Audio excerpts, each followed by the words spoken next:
Hello everyone and welcome to the Haley Show. Tonight we have a very special guest with us called Andrea Arnold. How are you, Andrea? I'm good, thank you. How are you? I'm good, thank you. Andrea, you are a well-known English filmmaker and former actress who has presented meaningful movies. Could you tell us a bit about yourself so that we could get a deeper insight of you as a person, apart from the fact that you're an amazing director? And could you tell us what made you write and direct social realism films? Well, I'm originally from Kent and I'm born on the 5th of April of 1971. My childhood was a bit hectic. My parents separated when I was young. Therefore, my mother had to look after 4 children on her own. Ever since I was young, I wrote about dark stories about human experiences.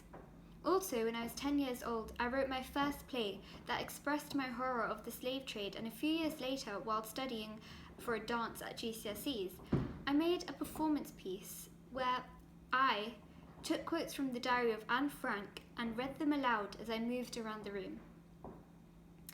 All the other kids would just bang on some pop music and dance. I was quite different from the other kids, as my interests were always on what struggles people went through in society.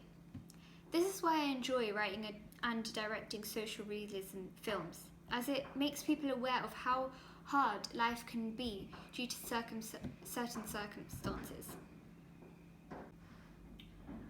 Oh, that's lovely. So Anne Frank may have contributed to be one of your inspirations in writing social realism films, along with your own interests on the genre.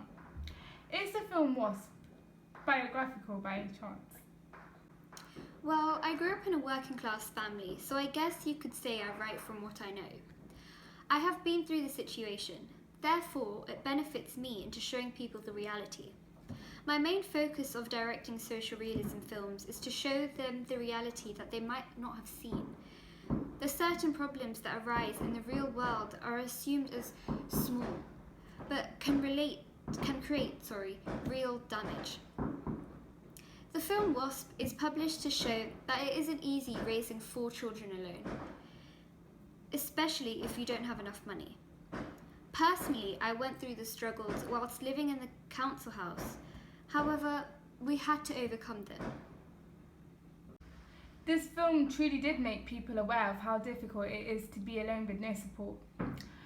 Fish Tank is certainly one of my favourites. What specific choices did you make whilst directing the film to make sure it follows the genre?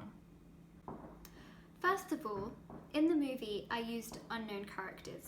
As the main character, Katie Jarvis, to add it on the realistic look. Also, I made sure that the settings were realistic. Some scenes were filmed in parks and houses. This influences the audiences to get into the movie more, and it is more believable. The camera was handheld as it creates an effect on the audience.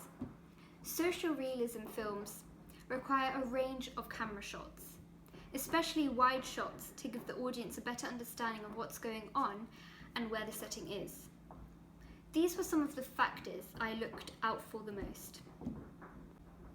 I see. Were there any different techniques you used throughout the movie which you thought were good? Yes. In Fish Tank, to build up the suspense throughout 2 scenes, I blurred the setting and focused it on the main character to make the audience aware that there is something wrong specifically in that setting. This was quite effective as it got the audience thinking of what's bad about the place, which was the main aim of using the blurring technique. How successful do you think Fish Tank is at being in the social realism genre? I'd say quite successful, as it does follow the conventions of a genre which I earlier spoke about. Also, it's a meaningful movie about issues that may arise amongst common teenagers. Thank you so much, Andrea, for telling us about yourself and your directing. We are going to end it here tonight, ladies and gentlemen. Thank you for joining us and have a good night.